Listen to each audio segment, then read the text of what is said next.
it's a great pleasure to come here. I'm very excited about this initiative of Stellenbosch University Public Square about really bringing multiple groups together to work together to develop transdisciplinary research and research that has impact, because we do know that a lot of the research that has impact is the one that cut across disciplines. Yeah. So what I'm going to be talking to you is about support your great ideas with grind, rants, and tips. Yeah. And the main take-home message it is that one always have to be in a bidding team, and really a team effort. So if you take one take-home message today, is that writing grants that get funded and big grants is not a one woman or one man job. It's really getting with a team together behind you. Understanding then the rules of the game. And make sure that you plan ahead. So that kind of boring things that you tell your children. You have to plan ahead. You have to prepare. You have to work on team, but in the end, it is the same. So this presentation is gonna have two parts. The first one is gonna be writing links and tips. And most of the slides come from Cheryl Baxter. For the ones that know Sari, Cheryl is the head of scientific support. And she's one of the best grant writers that we have ever met. And the second part, it will be about building and not everyone can build a grants management unit, but I'm gonna go through how we built twice in the previous, on the institute that I direct, Crispy and at Serif, and how to work with the grants management and the support units, so that the success is really a shared success. And a lot of the work that happened, to be honest, on a grant has little to do with the PI. It is how well the grants put together. So the presentation is going to have two times. I have around 70 slides each. You are welcome to ask questions during the presentation, but I just want to finish all the slides, and we're going to have a lot of time for discussion. But please interrupt and ask questions in case you want. So the first thing is, where do we start? Or where do you start? Why do we need to look for funding? So there is many reasons to do that. You have to develop a big project, to have a big impact, to save lives, or to develop a new device. But a lot of time with academics, they only think about me, myself, and I. And a lot of time is about trying to go to the top of the pyramid. So as you was or not, it's a big academic path to independence. That as you go moving from PhD students to assistant lecturer, postdoc, lecturer, senior researcher, leader, professor, named professor, head department, dean, vice chancellor, or whatever, normally it comes with a lot of fundraising. But where do you find the opportunities? So the opportunity, it's coming normally at both national and international opportunities.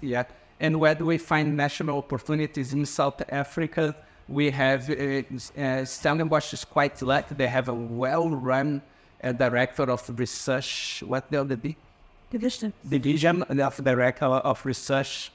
In the DRD, that they have a very well-run grants database. For example, UKZN also had one. You can find a lot of information there. As part of that, in the workshop after this presentation, or what you want to achieve, is to develop your proposal in a way that can be fed to that database to start looking for grants for you.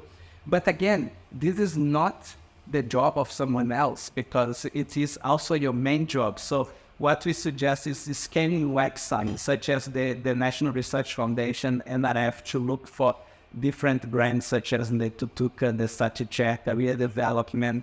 We have other big programs such as the Center, that's one run by Ari on the South African Medical Research Council, the Department of Science Innovation. there is multiple websites that you can scan that.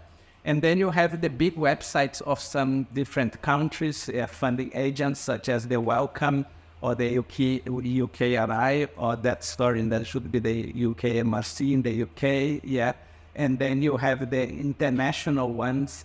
One big one in South Africa that we take a lot of advantage is the European Development Clinical Trial Network. It's a big program of the European Commission for Africa, yeah. And then you have the British MRC, the Bill and Melinda Gates Foundation, the NIH. To be honest, it's hundreds and hundreds of funders, yeah. And what I'm going to note, showing you, is that we are beginning to raise funding for many funders that we didn't even know that existed a few months ago, yeah. So there is a big process, and that you should get used to be looking for grants and scanning the many websites, but also listening about new funders that are coming to the game, yeah. And you have big resources. So, for example, the grants.gov in the US, it takes a lot of the NIH agencies, yes, thousands of people studies there. You have the Bill and Melinda Gates, you have peak proposals, you have TRIALEC, and that's the kind of things that you're gonna get information a lot in our research office here. But then, where do you start? Yeah, you have to look for funders, and then there's far too many, yeah. And then, which one's the best funder? Yeah. Which one would be the best funder? The answer is that we don't know. It's all have to do with the fit of your proposal. Yeah. So a funder, a lot of time, the best funder is not the funder that you are looking for, that you are using. And that's why learning about all the funders are very important. Yeah. So in the end, you have to have a big match. You have to have the investigator proposal and the funders goal. Yeah. So that's a picture that Cheryl did there, yeah. Just to highlight, Sari, it is 75% women. We barely have men, so most of our pictures will have women, and that's why we are so successful fundraising, yeah. And so you have to have a very good fit. The proposal must closely align with a funded strategic goals, yeah. And for that, you're gonna have to learn the system, yeah. You're going to have to learn the basic things such as the registrations, yeah. Check your eligibility, read the guidelines, yeah. And just for example, one thing that we do is especially with people come to our offices, we are always writing grants. I'm going to highlight, yeah. We print the guidelines of the funders. We print, we mark, we take note. By the end or by the middle of the grant, it looked like so disgusting because we have gone back to that guidelines, not once, twice, or 3 or 4 or 10 times. Yeah, it is like we'll have marks of coffee, we'll have like tea stains, we'll have like scrubbles. Yeah, and so these guidelines, when you read the guidelines, not a one-off. You go back, and that's what a big proposal get, yeah. And then you also have to identify the right funding stream, yeah. So you have to see if the stream for your proposal is a research grant, or maybe it's a personal career development, or if it's a research training and fellowship, or is a big program, a center grant, for example, R01 or a D43 or a PO1, the big program grant of the NIH, and etc. Yeah, and one thing that you have to do is to identify the right fund stream for the stage of your career and the stage of your proposal. It's not worth it to go and submit straight what you call a research grant 01 or R01, without for the NIH without any preliminary results. For that, you normally go to one step before. That's called planning grant, R21, before you go to R01. Or if it's your first grant as a young researcher, you normally go to a career development, yeah? And that's something that you have to understand. What's the right stage for the application, yeah? Another thing that people don't realize is how responsive the funder are, yeah? We normally engage with the funder. We send an email, we ask for calls, we attend webinars, yeah? And a lot of people get quite surprised, but they are there this is also the job to fund the right application. So they are there to help you. And that's something that we really suggest people engaging with the funder before submit. But as you engage with the funder before you submit, it's very wise have you read the guidelines multiple times. Yeah. Don't go and ask silly questions such as, I'm from South Africa, can I apply? And the guideline is really clear. Gil grant is only allowed for Americans or for the UK, so it's all do that. Yeah. And then what to make a good grant applications? Yeah. Of course you need to have a good idea. Yeah. But it need to be focused. Yeah. It's very, very difficult to get, almost impossible to ideas that will solve all these problems in one grant. Yes. So that's something that you also do is going to become clear in my second part, that to delivering part of the projects from series sometime we need like 12 funders for one big umbrella project. Yeah. So, and each funder you have to be focused. You have to be focused what is fundable with that given amount of money in fit the proposal and the cost. So it has to be a good idea, but it has to be a focused idea. Hypothesis-driven proposals are much usually better and it's easier to get funded, because then the reviewer will understand your question. If you say, my hypothesis is this, that, and that. So at least it's clear what you are trying to do. Yeah. And the hypothesis, what we do a lot of time with our younger researchers, even with our very senior researchers, we like to ask the hypothesis in the opposite. So imagine, because a hypothesis can be yes or no, doesn't matter. And so people don't get so obsessed that the hypothesis have to be always right. So, for example, let's say one hypothesis, we work in climate and amplified disease. One of our hypotheses that, global warming will increase the spread of a tick-borne virus. Yeah, and then we can ask the hypothesis the opposite. Yeah. Global warming will decrease the spread of this disease because desertification will happen. Yeah. Why not? Your hypothesis will not need to be right, but they are very important to ground your proposal. And as a null or positive hypothesis doesn't change your change. And sometimes we see people, they get so obsessed that the hypothesis can be right, that they are basically ask a question that they already know the answer, and that's very difficult to be funded. Yeah. Aims should also be achievable in the timeline. Yeah. You cannot propose something that will take like 5 decades to do in a 2 years grant of R$1 million. Yeah. The study has to lay the foundation for further research in the field, open new fields, or impact the way we view a problem. It's always important to finish.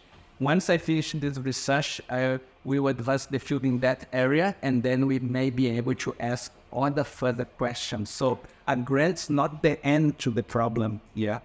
And all aspects of the project is clearly linked, yeah. And then basically you have to convince your funder that you are the best person to be doing the research, yeah. So your CV will be very important, that you have identified the right co-investigators, that you have done preliminary work, so our ideas not come out of the blue, yeah, and that you are in the right institution, and that you have the right mentor, especially if it's a career development. So all that play in the game. So it's not just about I have to be a good idea, have to be focused. It's good to have a hypothesis. The aims should be achievable, should be an initial idea that each answer will develop the forward, that can get new ideas. The ideas that have to be linked, and you have to be the best person to do that. Yeah? It looks quite a big task. Yeah. One thing that we find really important, yeah, and I have used multiple times in my career, is looking for mentors. Yeah. Talk to people that have write that multiple times, and it's absolute. It's the same as when you contact a funder, yeah, and you did your homework. They will respond to you better than you expect. It's the same when you look for mentorship, yeah. And then you have done everything. You have your idea. You are focused. You think you're the best person, and now you have to start the process, yeah. So what make a good grant application? Yeah. You have to be really responsive to the request for application. Yeah. You have to check the instructions. You follow the instructions. As I mentioned, you check the instructions again, you follow again, you check again, and you follow again. It's a really long process, and that's why printing all the guidelines and going back and marking what's the question is so important. Yeah. And then you have to submit a completed application. But a completed application, yeah, is not only the proposal. So, for example, an age application normally is 120 to 200 pages. The application. Do you know how many is the proposal? One. 12. Yeah. Fun. So the scientific part is 12 of 120 to 200 pages. So are you going to leave the other 108 pages or 180 pages to be written in the last day of the application? I have seen hundreds of people doing that. They spend months developing that 12 pages, yeah, and then a day before the deadline, they go open the other forms and like, oh no, now I need like a ethics subject section, protection of women and minority. I needed the letter of support for all my applicants. All of them have to have an independent project stage with a scope of work. And I also need the budget justification, the line budget approved by the financial department. Oh, and everyone have to have the bio sketch answering to the questions of the proposal. Can you do all that in one day? And then people write absolute nonsense. We go and say like, yeah. What is the protection of what is your data sharing? I will not share any data. Yeah. And then they think that they have a completed application on my scientific ideas, right? But what they don't realize is that the first scanning of the application, it is not even by the reviewer committee. It's by a bureaucratic that they have a big like tick box that read your thing and say, have they answered that question properly? Is not, and say yes or no, yeah? And if you get one no, your grant is rejected. So that sessions do not get your grant accepted, but they get easily rejected, yeah? So that's what a complete application, because we have seen so many, sometimes even our senior PIs, I have completed the scientific, and I say, yes, and the other ones. Yes, okay.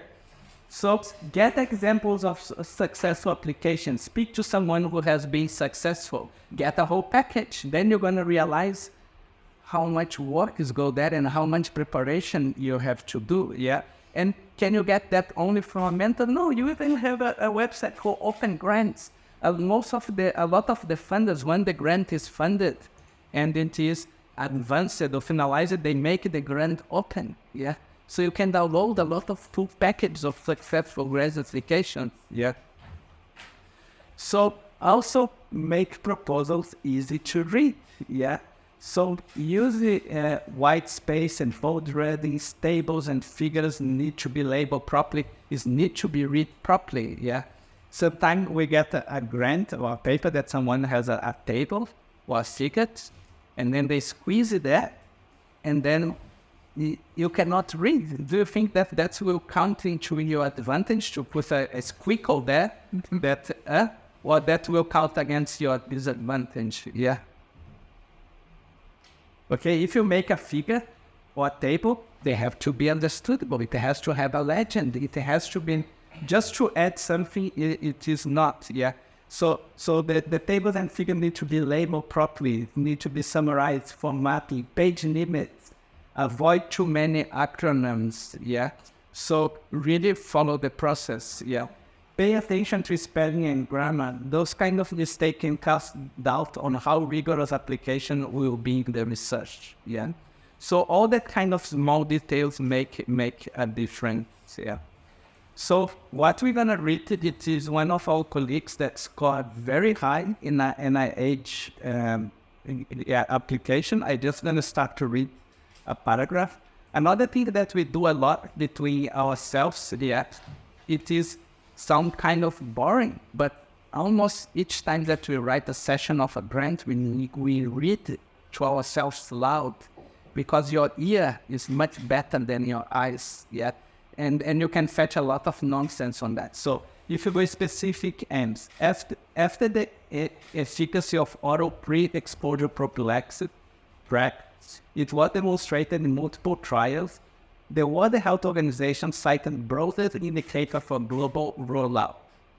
3 lessons of the Black clinical trials: that adherence is critical to effectiveness, that objective adherence measures are more reliable than self-report, and that daily pill taking is challenge must be applied to the next phase of prevention research. I just read that session. Could I read that with difficult or easily? Easily. Can you see the commas? They stop. A lot of time, some people write a grant that it's one sentence that you run out of air 3 times. And then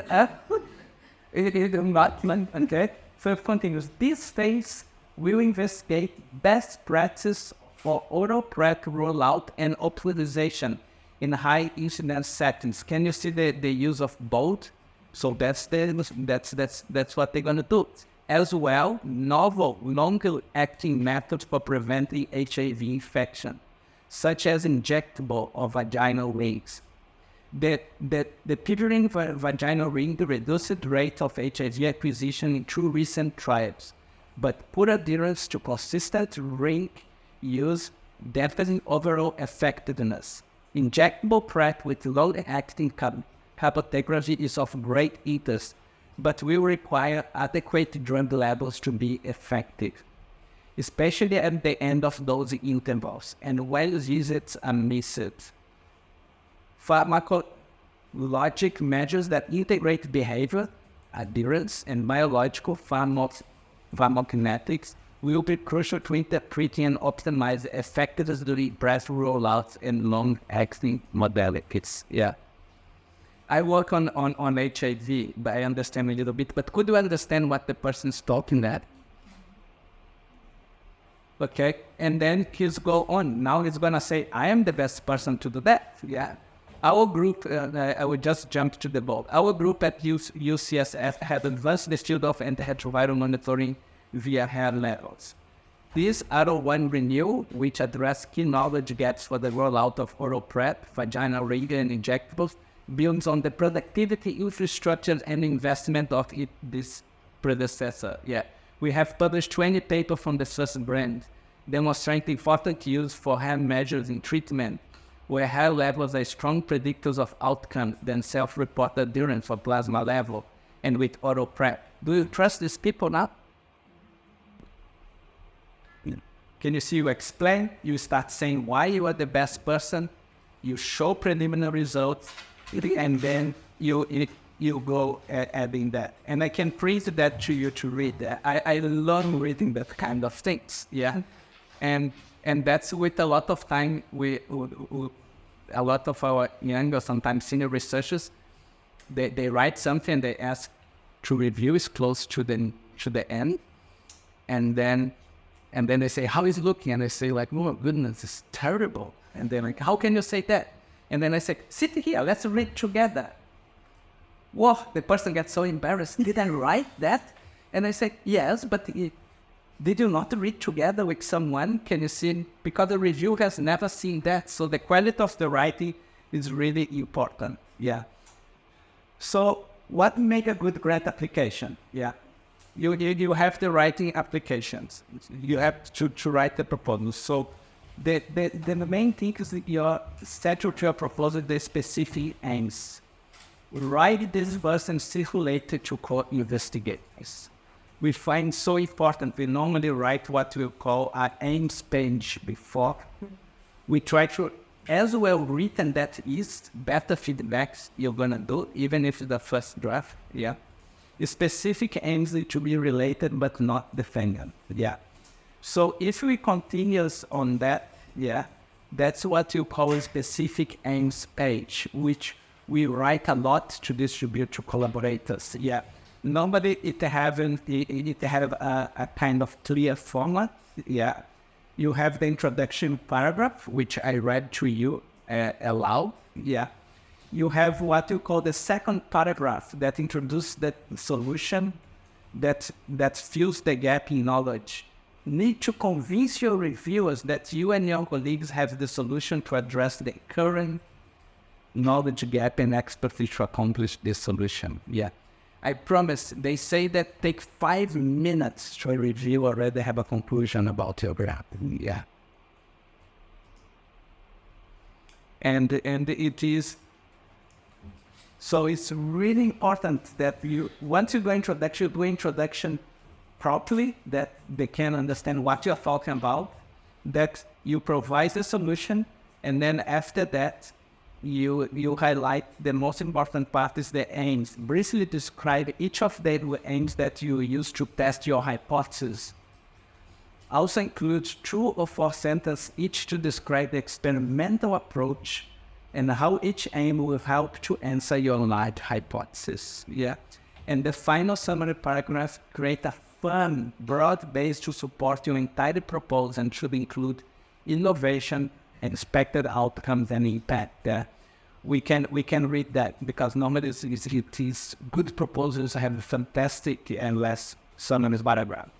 The overarching goal of this proposal, harnessing work from the first R01, is to develop an integrated package of highly predictive biological adherence measuring, spanning practice delivery methods, and optimization strategies.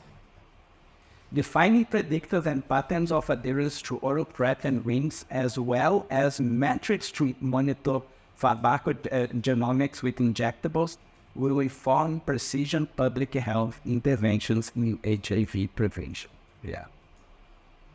Okay, very simple, but they highlight that the overarching goal that builds on a previous big brand, yeah, what they want to do, what they want to define. Can you see they are not creating a new drug and solve the whole problem at once. They are focusing on one small focused problem. That's the delivery method and optimization strategy and what will be the effect for the future.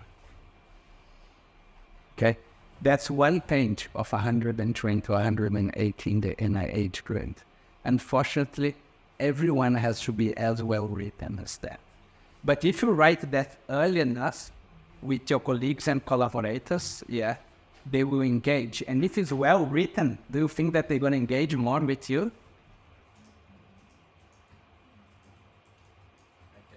So normally, this is run as a grant workshop. I'm going to give detail by Cheryl and Suzette and Google Earth, our grant managers. And the end of the workshop, you have to write an aims page like that.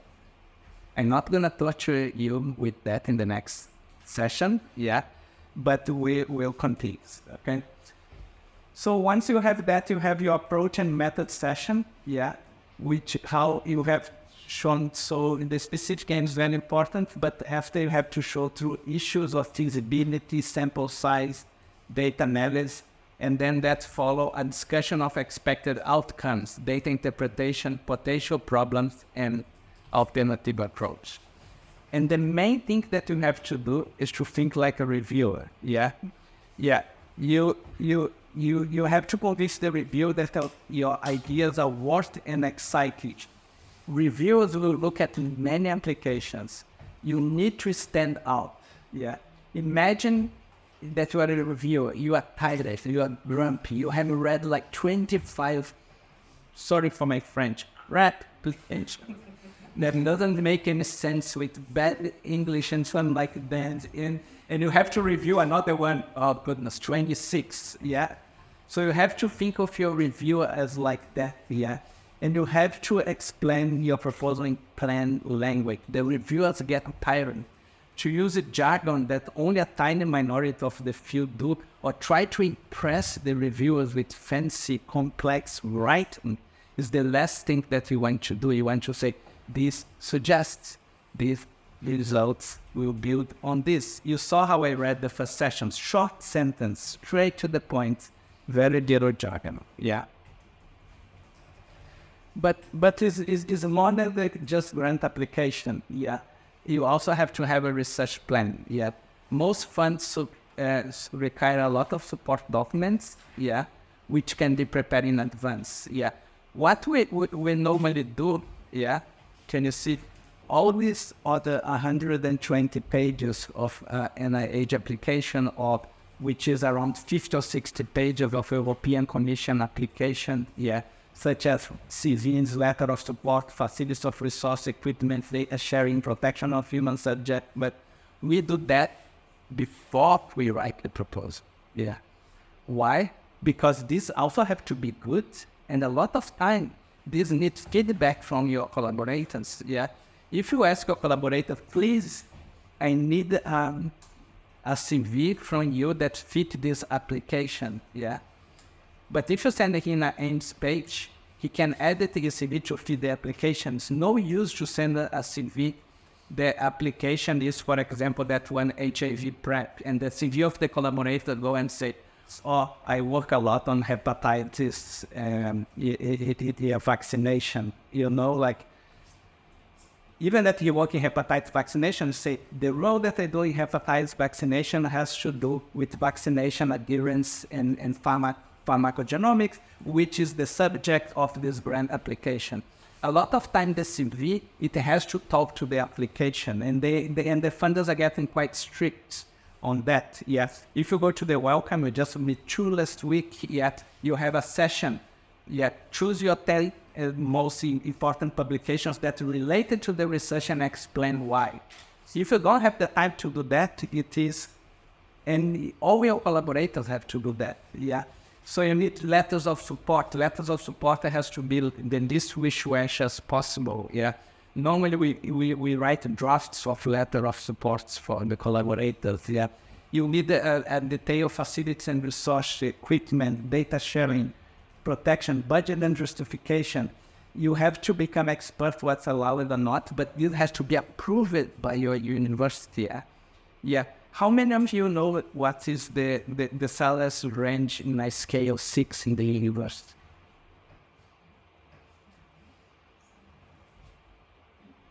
I have seen PIs doing a budget justification, creating salaries for people out of thin air. And try to send to the financial department to be approved today. And they go and say, but what's the job description? Oh, no, my grant deadline is today.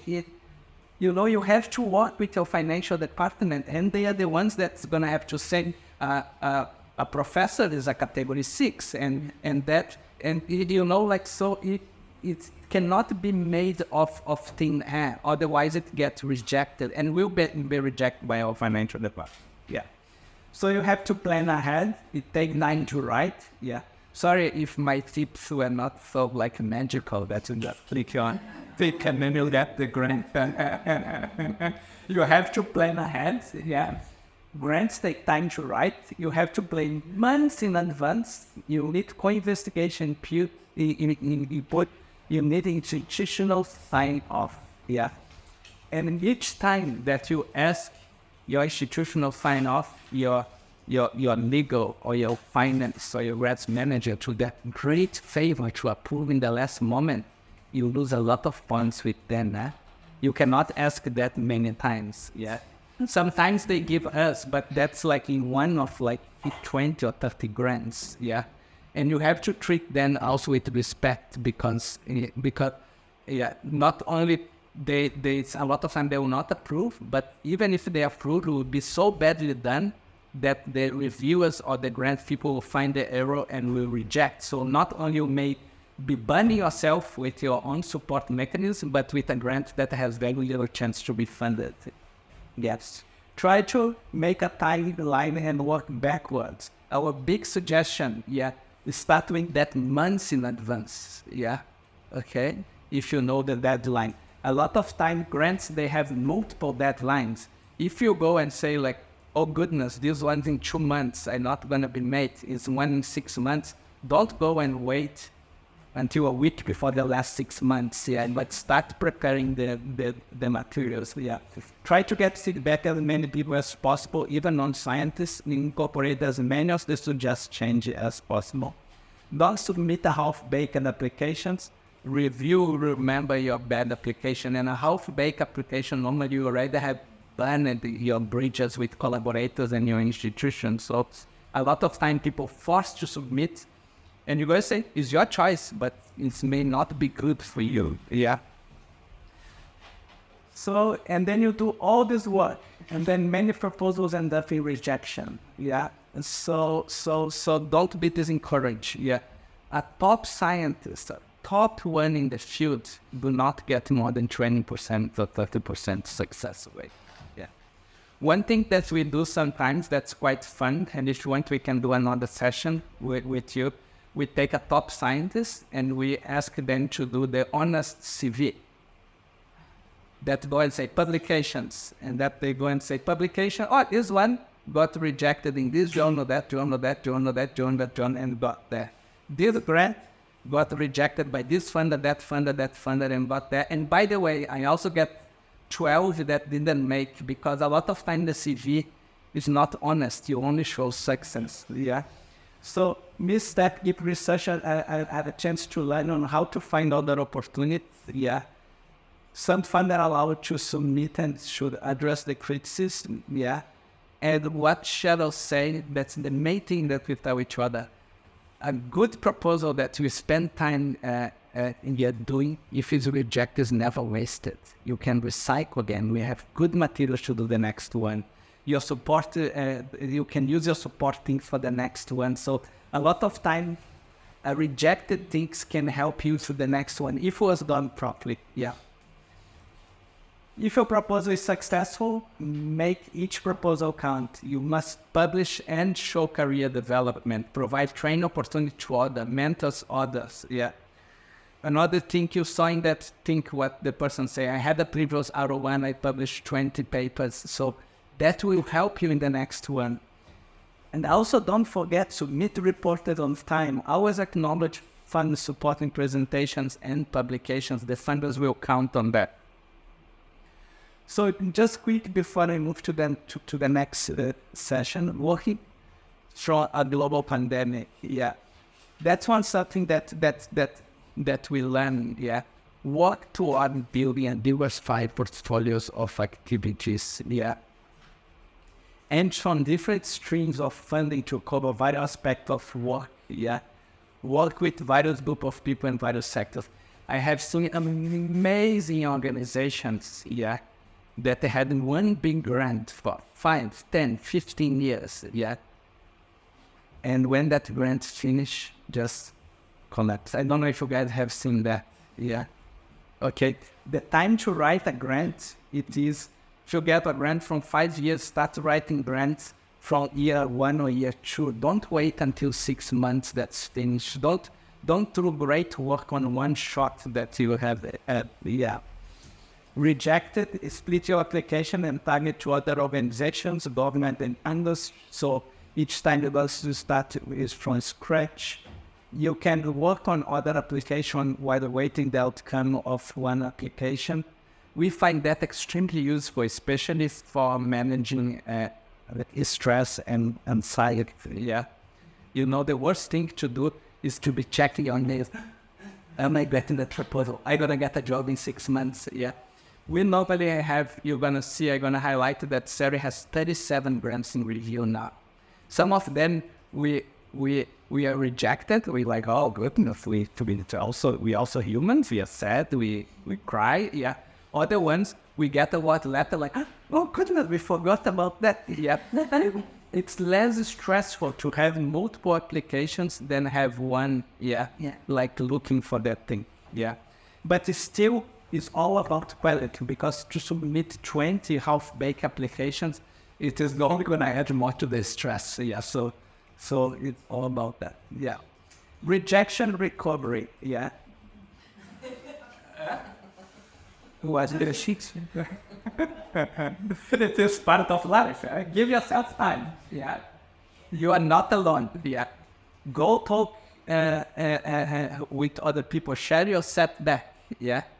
And sometimes that you feel much better. I have like a young scientist come to my room like, oh, I got rejected. And I say, but I'm so sorry, yeah? But let me show you the last 3 months, rejection. They, oh, is that common? Unfortunately, yeah, okay, let's cry a lot. Yeah. Try not to hit the bottom. That doesn't help. Okay, yeah. Look for ways to improve. Yeah.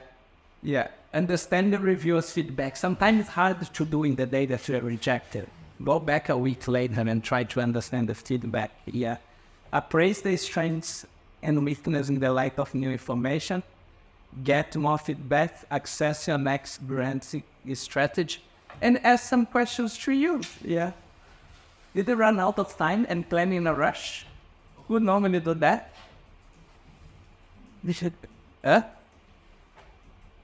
Okay. Did you have to rewrite every discovering details about the course specification that you missed the first time? Who do that? See, that's why printing that guidelines and reading 20 times is so important. Yeah. And sometimes people have different interpretations. Yeah.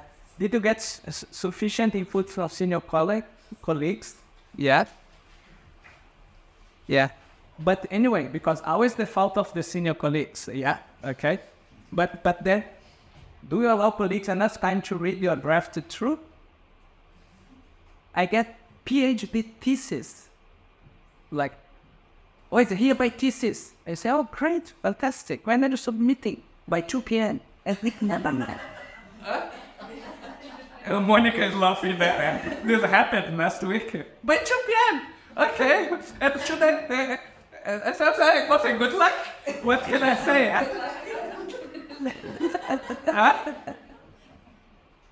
Okay, so didn't give book time to do that, to get a whole grant. Boy, I need your comments. Okay, great. When's the deadline? Is in the 6 weeks? No, it's 6 hours. Okay. Okay. Did you take full advantage of the support available of your institution? Did you engage your financial manager, your grant support before? Okay. Strategy tips. Yeah. Review the grant application, set a timeline and stick to it. Review the grant application and document all required data and timelines. Create a timeline and working backwards from the application submission date.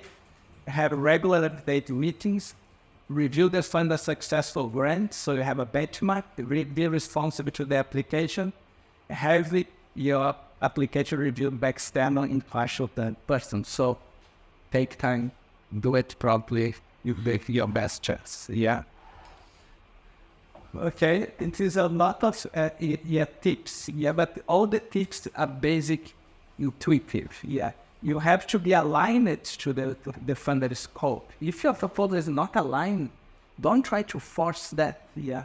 You have to be eligible. If they say no South African is eligible or the American, don't try to force you that. Yeah. You need to have the track record. Say, a lot of time, I have seen like people finishing PhD trying to write like a $20 million grant. I'm gonna be the PI and say the PI needs to have experience on managing dozens of grants and networks and consortia. I say, have you ever done that? No, but I'm sure that I can be the PI. Okay, yeah. Evaluate in your team. You have sufficient time to complete. Ensure your grant is logically and succinct. Yeah, and ensure grants formatted correct and get feedback. Yeah. So I will just jump to the take-home message because I want to come to some of the most important part. Yeah. Find the right funder to your stage of career, the right seat. Be responsible for a funding request and follow the instruction. Work on strengthening your CV by embracing all training, travel, networking, and publish your research. Have a good mentor, supervisor, interview. Allow enough time to write and edit advance and be persistent. One exercise that we did at SERI, we took a lot of intermediate researchers because a lot of them come to me and say, I want to be a professor. And I say, oh, that's great. Yeah. Have you read the guidelines of a professor? No, I should be a professor. And then we go and sit slowly and go and say, so you need like 10 students. Let's work in your students. You need like five grants, you need to have it be, like at least know the kind of guidelines, know what you are aiming to, and then work backwards. How can I achieve that? How can I build that? Okay. So I only have 15 minutes. Yeah, my wife is very strict with the time with me. Yeah, and she will cut me out in the most way. So one thing that I always highlight, our academic system, it is absolute nonsensical. They give too much value for the PIs. Yeah, it's the PIs, the professors, and I promise they have very little to do with success. Yeah, to be honest, they don't keep on time, none. They talk nonsense, they don't follow guidelines, yeah. So it is about a lot of times you need a whole team to succeed, yeah. And that's the one, the supported team for me is 10 times more important than the PIs, yes. So I had to build twice, a research institute that was only funded by grants, yeah. And the main process is to build what you call a support mechanism. And the Stellenbosch University has good ones. If you are a big research program, you should start building your own, because it is then they can know your research about that. So, and we have a website to that. You can search that if you put Chris Bright Unit, and that was to build a lot. That was not for me, but to build more young PI. Yeah. So we have a session called Find Funding, List of Agents Aboard, yeah? And then we have introduction to the unit, and then we build the process on pre-award and post-award. They are very important and mostly focused on the pre-award, but the post-award, that's complex as it is. We have videos, and then to our internal people, we have a database with all grants, both rejected and approved. And we did that quite clear, yeah. So the pre-award, it is a very important stage, yeah, but it is so it is where you will start getting your process. And your process of the pre-award do not start with the deadline and the process of the funder. It starts with the deadline and process of your institution. Yeah, does Stellenbosch tell you that you have to have all the documents submitted to them how long before?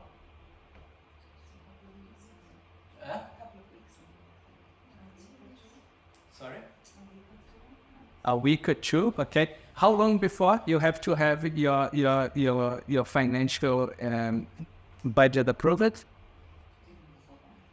Even before that, any specifics? So can you see that's the kind of thing that the PIs don't even bother, to learn. But you have a process of the university, in the case, and the people in these offices, they're gonna help you as much as you follow the process, So for example, so what you need, all proposals that need institutional approval must be reviewed before submission by funding agents. The first step in the case of your case was to form a Form 1, which need to be completed and fully signed by both head of school and college and dean of research. And then after that, once that is, people could start, and then we give the deadline. Your budget has to be approved normally 8 weeks before the deadline. Okay, and then your proposal have to be finalized normally 2 weeks before the deadline. Okay, so you have all that kind of things, and then what we did, the proposal, budget, and support documentation check for completeness by, in our case, one of our senior grants manager, which both now is at Surrey, or by the grants manager of the research office. Do you think that these people are just there to cause you pain? Because that's normally the relationship. Oh, the grants unit, the DRD, they are a pain, and then is not. No, it's also the job, KPA, to delivering how many grants get well submitted and funded, that will help you. But if you don't give them the same joke that I say about giving a thesis at 8 a.m. to be submitted at 2 p.m., how they can help you? Okay, so a grants database, One thing that we did within ourselves, we ran a grants database. Get used to run that between your groups, And be honest. tell people that this was rejected, and they could download the whole application. That one was awarded, that one was rejected, okay?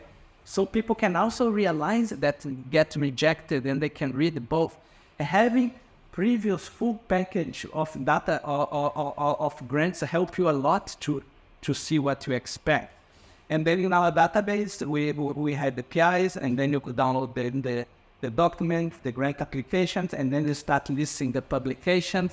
So just to see what you use. You start building that inside your research group. It will help a lot, not only your own applications, but what is very passionate to us to bring young PIs to do that, yeah. And that's in the pre-award. But the pre-award, it is only a small part of the process, yeah. After you get the post-award process, yeah, that's always the same, yeah. The principal investigator academic that has to upload the contract managed system using the following URL, yeah. How many of you can read well a legal contract?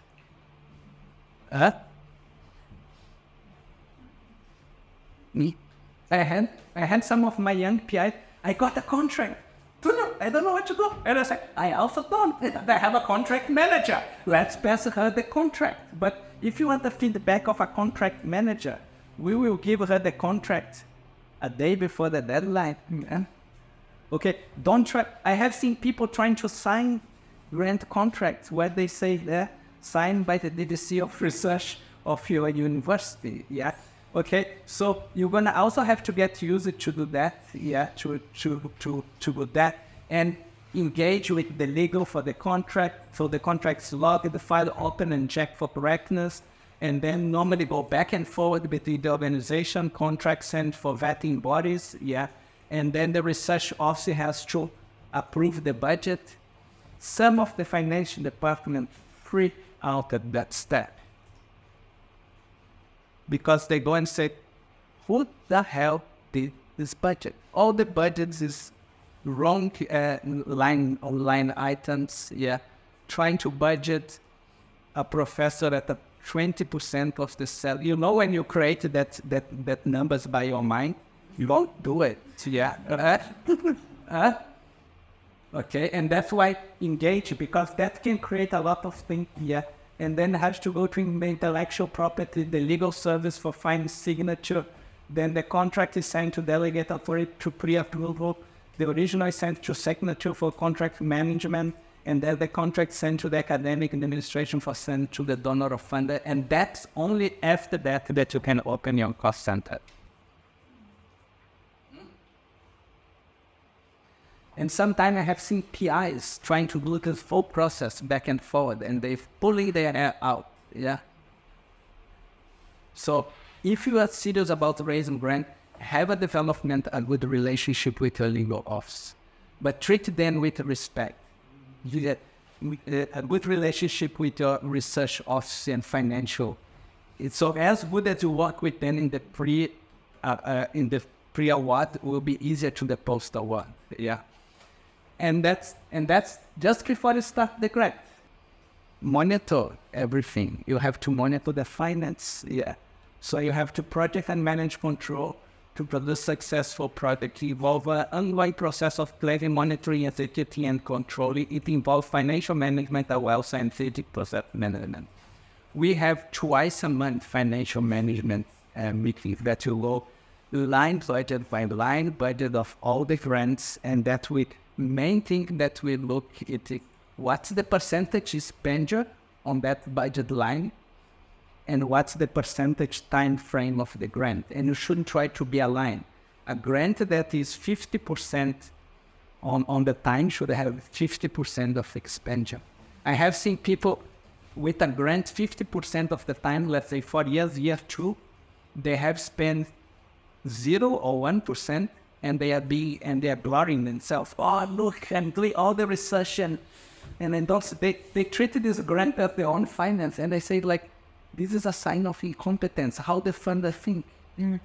So what you have to do, you have to spend the right line budget in the right time to deliver in the right activity in a way that can be monitored and controlled and can be audited.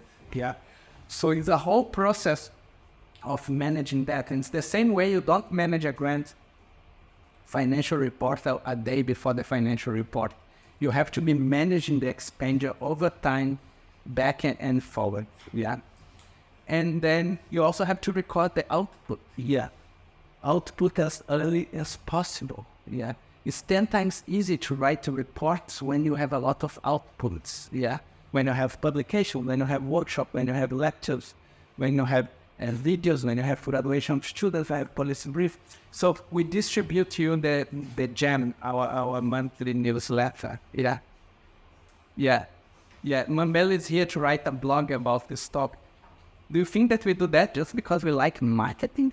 Or because this is the kind of material that's so useful to write grants reports. So we are recording almost every week what we are doing and writing and recording. So when you have to write a grant report, you have material to do. So that's a suggestion that I give Astrid. Finish your workshop, record. So much easier to write how it was. So much easier to write reports like that. A good output report for the execution and planning to your grant, it will be doing that. And that's not something that you do a day before the report deadline. Yeah. Record everything, have good material, publish early. Yeah. So for example, Sarah, in the first year, we start in July 2021. That's when I got my position. In the first year, we had 12 grants that were active in Stellenbosch University. This means that went through the process of submission, review, award, legal, open cost center, and start delivery. Yeah. At the moment, yeah, we had, that was a month ago, we have another 4. Yeah, we have 27 grants in review. And that is the breadth of the funders. Yeah, so you also have to get used to deal with multiple funders. Yeah. So between January and July, yeah, we got 3 grants, 15 grants awarded. Yeah. And I'm not trying to say that to boast about us. The most important thing is that we are beginning to see a diversification of PIs. That's our big focus. Yeah. To diversify PIs, yeah, and get more PIs to get different grants. And sometimes maybe a small one and not be shy. Monica is here, she got a travel grant from Stellenbosch University, count everything as a young scientist. Yeah. Tulio got the MRF, yeah. Carrie got, I think, $200,000 built in the Gates Foundation. It's not big grants, but it is, like to start building because people have to build that. Yeah. And how we do that?